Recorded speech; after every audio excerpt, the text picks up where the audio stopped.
بسم اللہ الرحمن الرحیم۔ نبی کریم صلی اللہ علیہ وسلم کا رعب کفار پر ہمیشہ بھاری۔ ایک روز رسول اللہ صلی اللہ علیہ وسلم اور حضرت ابوبکر صدیق، حضرت عمر فاروق اور حضرت سعد بن ابی وقاص رضوان اللہ علیہم اجمعین مسجد حرام میں تشریف فرما تھے کہ بنی زید کا ایک آدمی آیا اور اس نے کہا، قریش کے لوگوں، تمہارے ہاں کوئی تجارتی مال لانے کی ہمت کرے گا جب کہ تم باہر سے آنے والوں کو لوٹ لیتے ہو؟ حضور صلی اللہ علیہ وسلم نے پوچھا، تم پر کس نے ظلم کیا ہے؟ اس نے کہا، ابو الحکیم یعنی ابو جہل۔ اس نے میرے 3 بہترین اونٹ خریدنے کی خواہش ظاہر کی اور ان کی قیمت بہت کم لگائی۔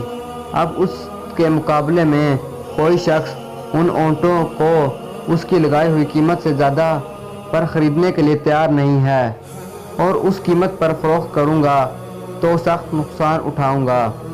حضور صلی اللہ علیہ وسلم نے اس سے 3 اونٹ خرید لیے۔ ابو جہل دور بیٹھا ہوا خاموشی سے یہ ماجرا دیکھ رہا تھا۔ حضور صلی اللہ علیہ وسلم اس کے پاس تشریف لے گئے اور فرمایا، خبردار جو تم نے پھر کسی کے ساتھ ایسی حرکت کی جو اس غریب کی بدو کے ساتھ ہے، ورنہ میں بری طرح پیش آؤں گا۔ مشرکین جو وہاں موجود تھے ابو جہل کو شرم دلانے لگے کہ تم نے محمد صلی اللہ علیہ وسلم کے سامنے ایسی کمزوری دکھائی کہ شبہ ہوتا ہے شاید تم ان کی پیروی اختیار کرنے والے ہو۔ اس نے کہا، بخدا میں ان کی کبھی پیروی نہ کروں گا، مگر میں نے دیکھا کہ ان کے دائیں اور بائیں کچھ نیزہ بردار کھڑے ہیں، اور میں نے محمد صلی اللہ علیہ وسلم کی حکم کی ذرا سی بھی سرتابی کی تو وہ مجھ پر ٹوٹ پڑیں گے۔ کفار مکہ کا نبی کریم صلی اللہ علیہ وسلم کو مصیبت میں ڈالنے کے لیے ایک مذموم قدم۔ ابن اسحاق کا بیان ہے کہ ایک دفعہ عراش کا ایک شخص کچھ اونٹ لے کر مکہ آیا۔ ابو جہل نے اس کے اونٹ خرید لیے، اور جب اس نے قیمت طلب کی تو ٹال مٹول کرنے لگا۔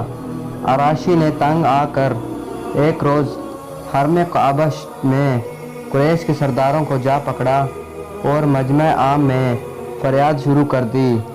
دوسری طرف حرم کے ایک گوشے میں نبی کریم صلی اللہ علیہ وسلم تشریف فرما تھے۔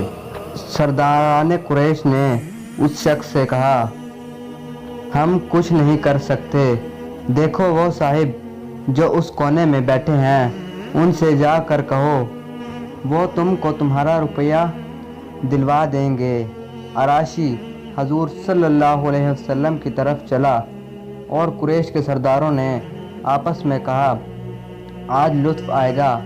عراشی نے جا کر نبی کریم صلی اللہ علیہ وسلم سے اپنی شکایت بیان کی۔ آپ صلی اللہ علیہ وسلم اسی وقت اٹھ کھڑے ہوئے اور اسے ساتھ لے کر ابو جہل کے مکان کی طرف روانہ ہوئے۔ سرداروں نے پیچھے سے ایک آدمی لگا دیا کہ کچھ گزرے اس کی خبر لا کر دے۔ حضور صلی اللہ علیہ وسلم سیدھے ابو جہل کے دروازے پر پہنچے اور کنڈی کھڑکائی۔ اس نے پوچھا، کون؟ آپ صلی اللہ علیہ وسلم نے جواب دیا، محمد صلی اللہ علیہ وسلم۔ وہ حیران ہو کر باہر نکل آیا۔ آپ صلی اللہ علیہ وسلم نے اس سے کہا، اس شخص کا حق ادا کرے۔ اس نے کوئی چوں چرا نہ کی، سیدھا اندر گیا اور اس کے اونٹوں کی قیمت لا کر اس کے ہاتھ میں دے دی۔ قریش نے مجبریہ حال دیکھ کر حرم کی طرف دوڑا اور سرداروں کو سارا ماجرا سنایا۔ اور کہنے لگا کہ واللہ آج وہ عجیب معاملہ دیکھا ہے جو کبھی نہ دیکھا تھا۔ ابو جہل جب نکلا تو محمد صلی اللہ علیہ وسلم کو دیکھتے ہی اس کا رنگ افق ہو گیا، اور جب محمد صلی اللہ علیہ وسلم نے اس سے کہا کہ اس کا حق ادا کرے تو یہ معلوم ہوتا تھا کہ جیسے اس کے جسم میں جان نہیں ہے۔